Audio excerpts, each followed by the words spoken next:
So this kind of peels it back either another layer. So these are a couple of reports that really help you start to track your donor health and looking at how your donors are performing. So this is now taking in active, taking in who's falling off of your file, who's being reactivated. This is starting to look at everybody that has had some engagement with your file at some point. The two reports that I have here are reports that we develop for our partners. I'm happy to share one if anybody ever wanted to take a look at it and play around with it. Because it's just an Excel sheet, but it's got some coding and stuff behind it, so it can be a bit complicated.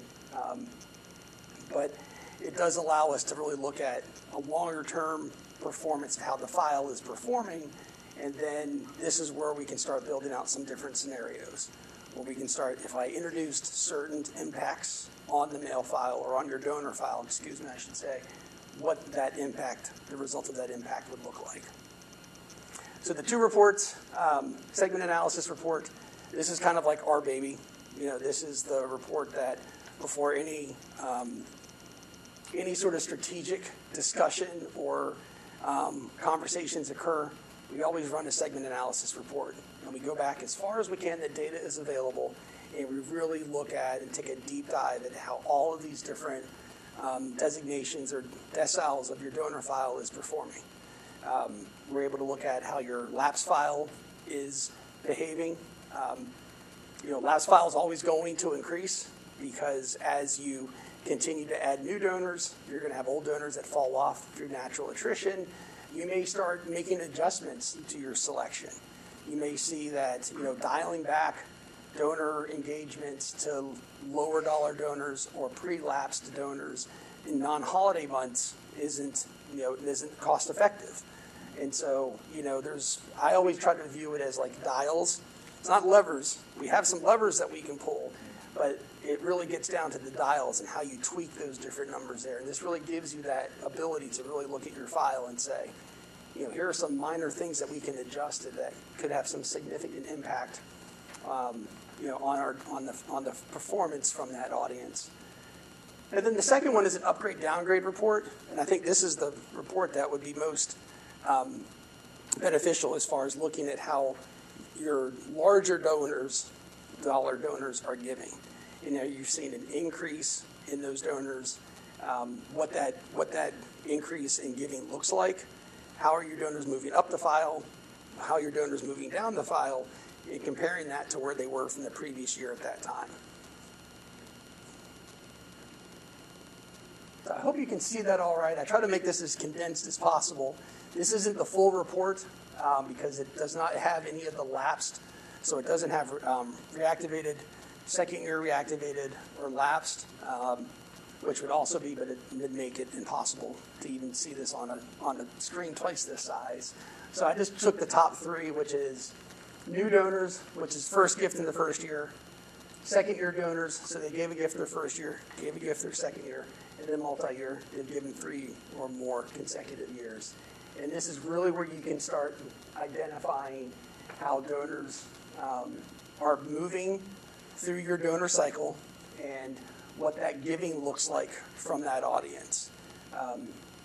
So for example, we look at 21, and I should probably clarify, so this is a sample segment analysis report here. So this does not tie into the previous numbers that we looked at. That was a client specific. I felt for this, it was appropriate to show a sample one here. So those numbers aren't going to align. I just want to make sure there isn't like any confusion there. But you can go back and look and say, in FY21, they acquired 8,500 new donors. Those 8,500 donors gave a total of almost 16,000 gifts. That resulted in $1.79 million in gross revenue. That turns out to be just under 2 gifts per donor, $122 average gift, and then a $208 income gift value per donor.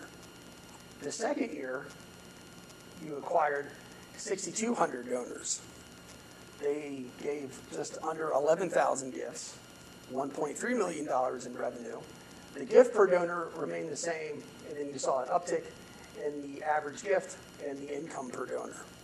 Third year, 5,700, 9,500, 1.3, 1.67 average gift here.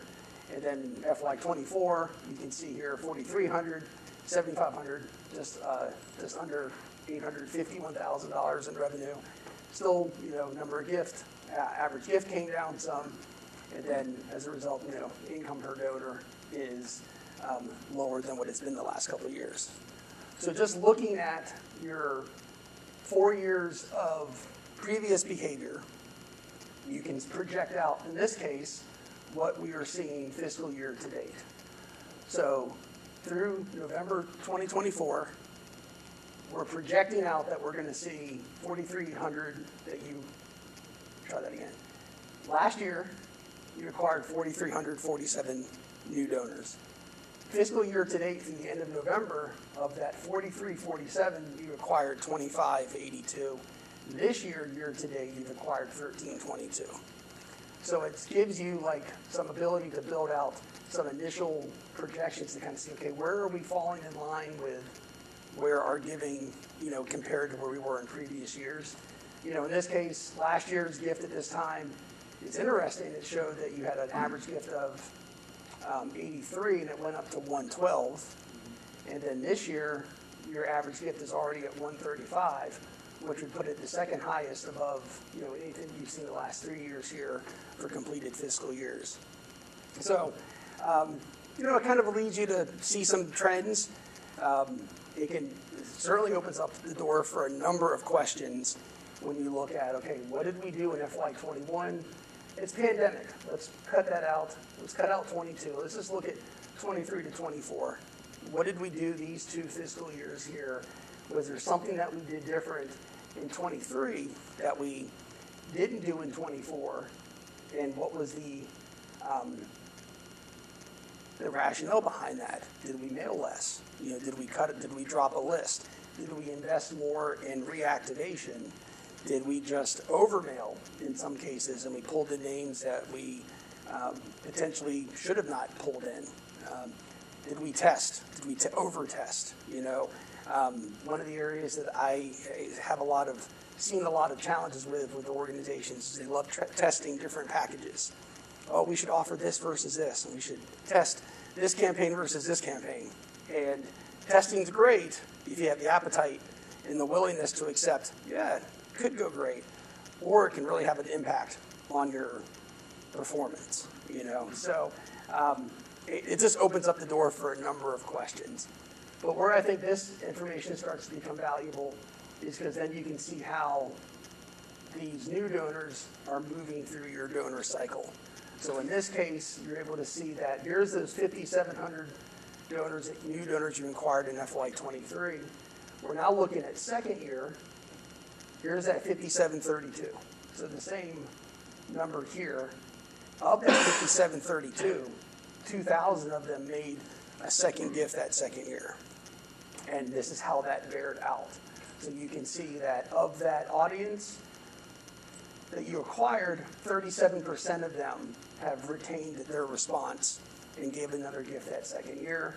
The number of gifts was 6,700, another 721,000 in revenue. The interesting here is where you see the number of gifts. So they made their first gift here, maybe they made a second one, now they're at 325, so they're making over 3 gifts. That means you have some folks that are either in recurring or they are now in some sort of pattern of giving based upon their behavior from year to year. And then they still have a $107 average gift. So they're maintaining a healthy average gift, they're giving more, and this is essentially looking at how your investment, this is your return on investment when it comes to looking at new donor acquisition. And then multi-year donors, this here is where you see the behavior from groups from that audience who was given those, more than at least 3 years in a row. You can see this is where the lion's share of your revenue is coming in. In this case, 18,000 donors are available. Of those 18,000 donors, 14,000 of them were responsive. That means 75% of your multi-year donors gave a gift in this fiscal year. So, are you allowed to reveal what state this came from? I'd have to look. I honestly don't know offhand. We use dummy data to build out this projection here. So I would have to find out. Because even if you eliminated the first couple of years as a director, I'm very concerned looking at that chart. The revenue is dropping. Even though your average gift is going up, there's some serious concerns there. And I'm curious, what about you stands out as a concern? You look at 2024 and then go across your fiscal year to date, and you see that your revenue is that's a serious drop. And for multi-year? Are you looking here at the multi-year, or for a second year, or your first year? Okay, how are you adding it up?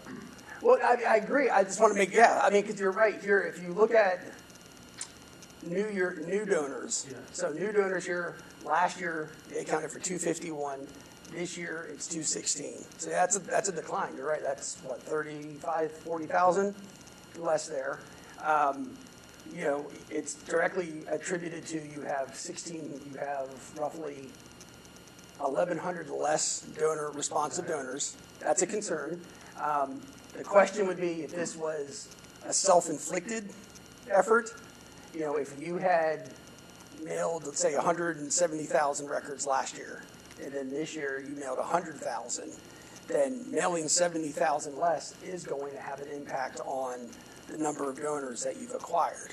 So I don't know if that's the case here. It could have been everything remained the same, and they're just seeing a decline in response. And that is a big concern.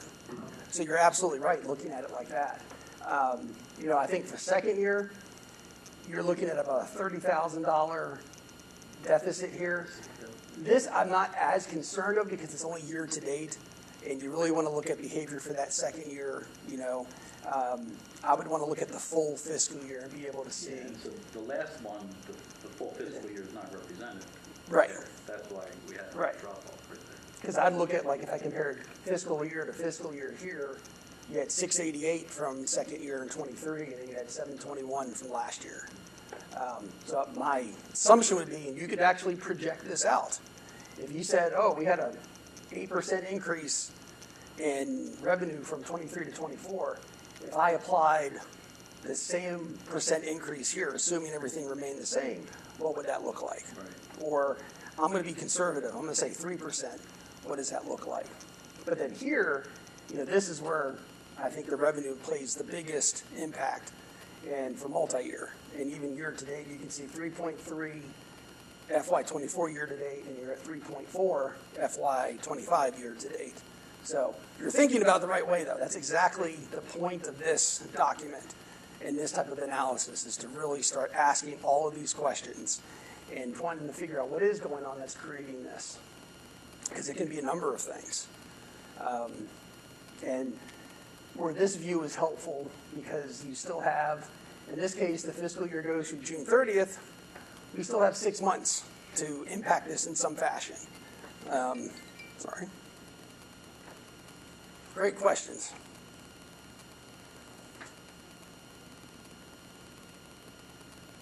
Any other questions or anything here? So if I was going to share this with my board, and I find, of course, for a lot of us, you look at, we're probably all pretty data driven in a lot of ways. But my board, a lot of times, they look at numbers like this and their eyes just start to right? And so, do you send reports on this that are just like real easy to follow, charts and graphs? Yeah, and things? yeah. Usually, what I do is I put together an executive summary. Yeah. That's kind of like, here's the highlights, Yeah. and then I'm happy afterwards. I can pull one up to kind of show. But we chart all of this information, so you're able to kind of look at it from like, here's what it looks like in a chart, rather than Because you're right, it's a bit overwhelming. Well, and all the data, even then, you still have to tell the story behind it. You Right. know, so how did we get here and everything, and I guess that's, you know, part of the process here. Right. Because even charts and graphs still don't tell the story of Right. where we're at. Why does it look the way we do? And you know, like you've got, you know, the big jumps from 21, 22. You know, clearly, COVID, you know, I mean, COVID just kind of threw all of our numbers off to some degree. Right. But if you pull those out, you were right in your previous charts. If you just look at the trajectory of a simple, you know, line chart, you know, version of it, it makes, oh, we're still on track. You know, we're not really dying here. Right. We're just not getting this It's a overflow of, reset. yeah, COVID dollars and stuff. Yeah. Yeah. But you know, you're absolutely right, and it's hard. And I'm like, when I usually look at this, I try to. I mean, I digest all of it because that's, you know.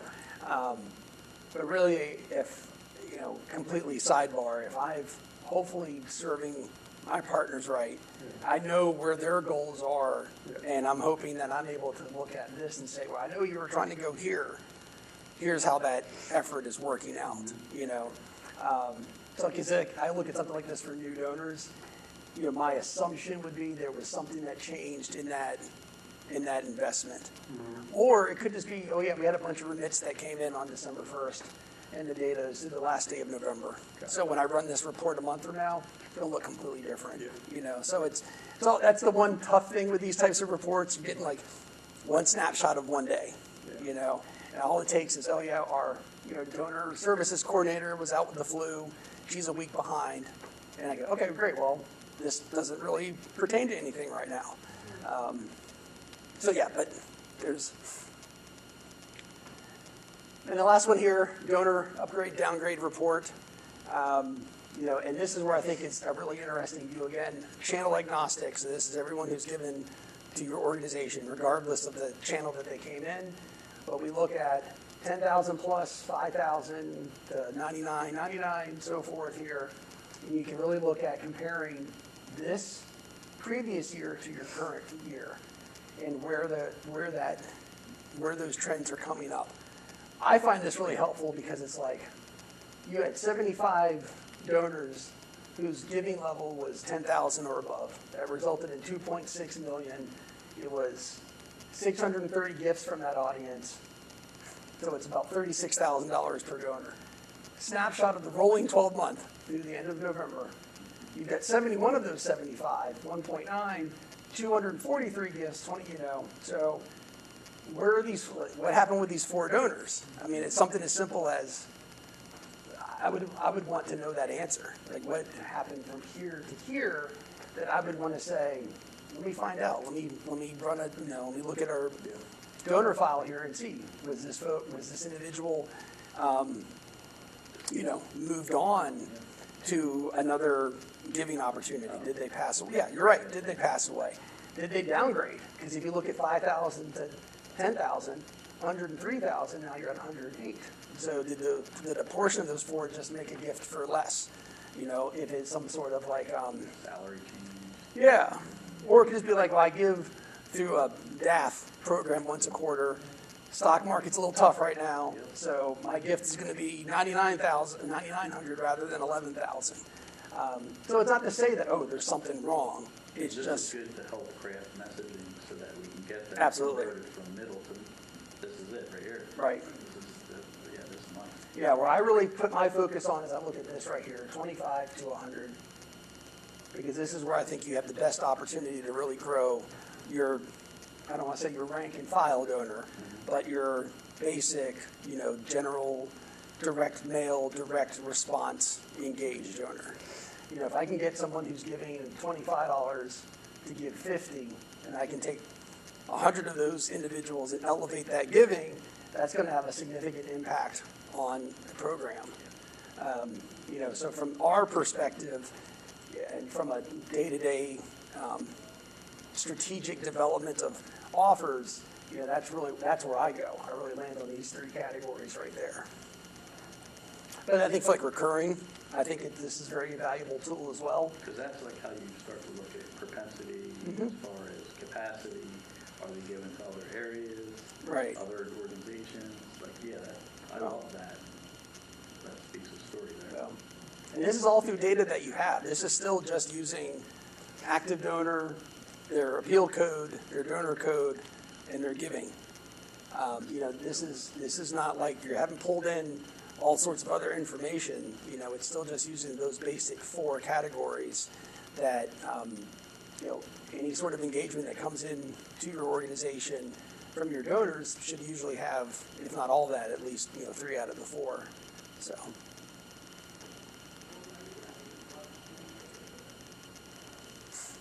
And then this is kind of like the wrap up here, is how you can use this information. And I know we've talked a lot about this, kind of through our conversation, and you had some really great questions. Scenario, I'm sorry. So these are the scenarios.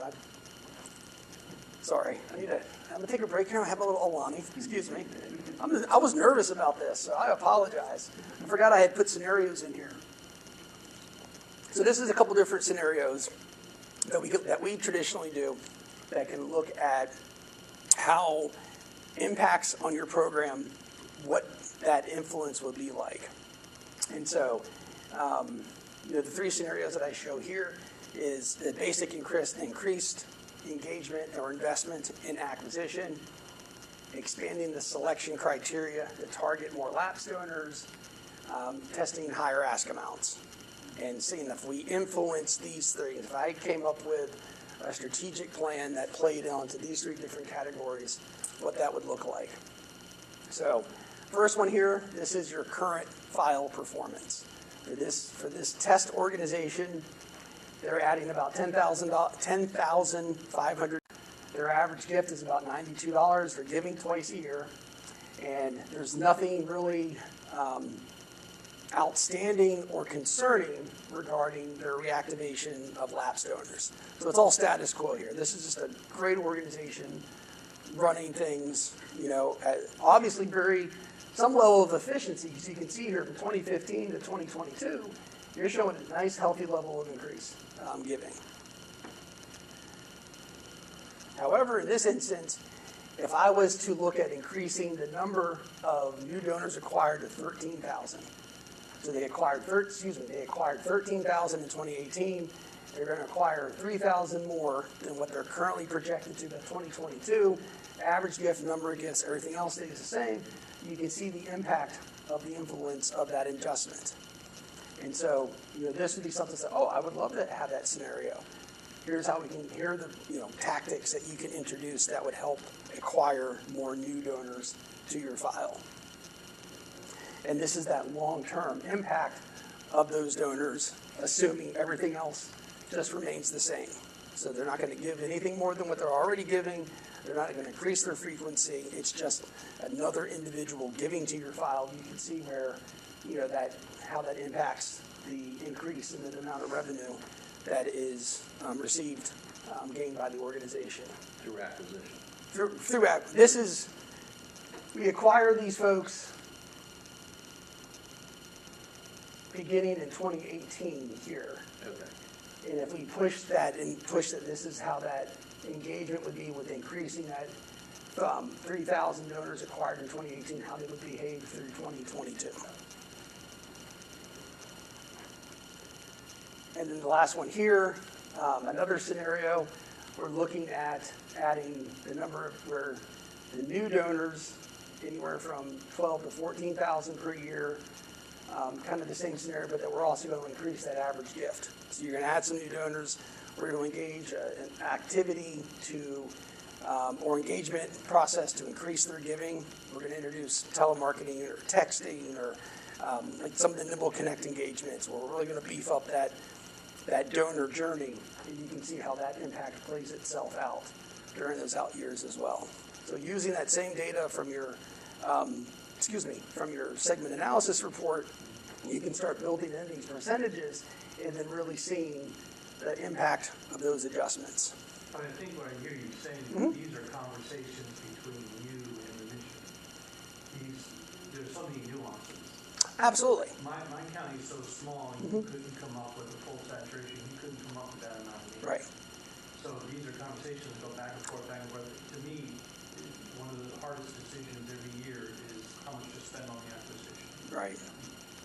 And I'll bet you every director will tell you the same thing. Yeah. So you want to believe that the company, your company, is not trying to upsell us. Correct. Okay, you just want Right. more business, so let's, go ahead and increase your acquisition. And you're like, whoa. Right. No, absolutely correct. And then Right. you do see diminishing returns on acquisition, certain acquisitions. So, but I'm still the optimist, and I still believe that my county can break even on its acquisition, which I'm being told is rare. But we're being Yeah. all time. Yeah. So to me, there's a sweet spot that you've got to find in that conversation. Right. No, absolutely. And yeah, and there's just as many scenarios where you can say, well, what if we dial back acquisition? How does that play out? But we're going to increase their average gift, or we're going to save on cost. We're going to save on expense. There's so many different factors that can fall into something like that. But you are correct, and and these examples are just like, oh, if everything was this way and things like that. But yeah, you're absolutely right. I mean, I've always felt that what trumps everything else is, comfort and expectation of the mission. I never would want anyone to feel they'd have to do something that they did not feel was the right thing or comfortable, for the organization. Costs associated with acquisition. Right. Does this take that into consideration? This does not. Right, that's the thing, is like, you always have a cost. Right, and you can certainly build out, like there's a number of different level of complexity that you want to get into where you can certainly factor in cost. You can factor in years to break even. As far as you can look at, if I acquired a donor in 2019 and it cost me $100 to acquire that donor, how long does it take for me to get paid back for that investment? These are just examples using like some basic data points and where you can kind of go with it. But it's not to say that this is all that it should be used for, or that there isn't a number of other, We're making, sitting here, we're doing some assuming. Mm-hmm. We're not assuming Correct. that this is a newspaper acquisition, Right. or a space set acquisition, or a coupon book. Absolutely, right. This is a number 10. Yeah. Acquisition. Well, in this case, this is just however they came in. Okay. In this scenario, it was, again, if I were to go back to slide 2, and it was like if my executive director came to me and said, I got to raise revenue by 15%, okay, here's some scenarios that could come in place that we could raise revenue by 15%. That's really, but you're right. I mean, you could look at it by that. If we just focused on digital, if we just focused on, You just start at the beginning. Yeah. And say, okay, acquisition's gonna happen, but how are we laying it out?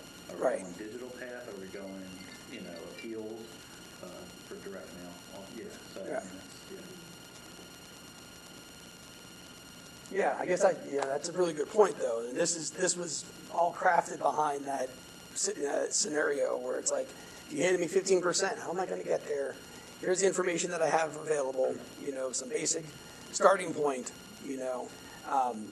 but there's a number of different metrics and data points that can be used that can help, share or showcase cost, because you're right, this could be, all right, now let's do this same scenario with the cost, and you'd say, well, that's not worth it, that would not make sense. Like, I love the fact that my revenue's going up, but if my cost to acquire has gone from 100 to 200, having this additional gross revenue isn't going to help me if I'm just getting it just to cover my cost to bring it in, So it's just a starting point for a number of different questions that you would bring up. We learned the same very hard lesson at the thrift store.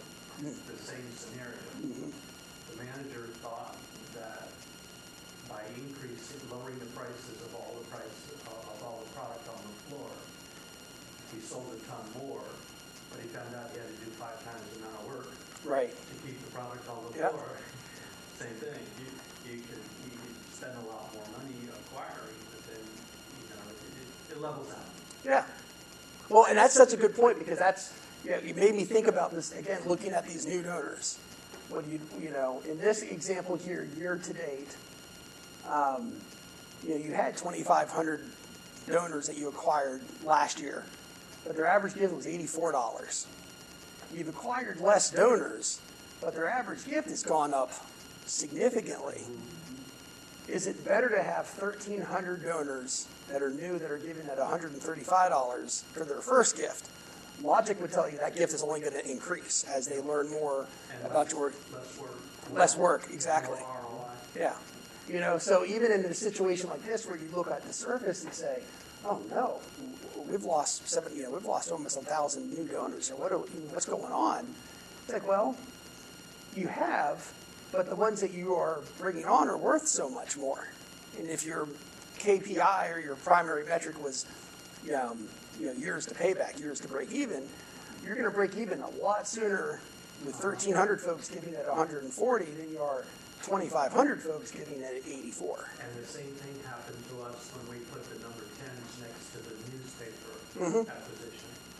It looked exactly like that. The number 10s per gift were way above the newspaper. They were acquiring for the newspaper cheaper. Yeah. But it evened out. Yeah. And really, that kind of bears out what you're seeing just across the industry. Fewer donors, but the giving from those donors is increasing to offset that raw number of, that decrease in the number of new bodies that are being added to your file. So even in situations like this, I'd say, I don't know if that's necessarily bad. I'd love to have 2,500 given at 135, but this could have been manipulated. We're going to cut out. We're only going to target the highest, what we're perceiving are the highest value donors. So if we mailed significantly less, then that's going to bear out in those number of responses. Segmented list. Yeah.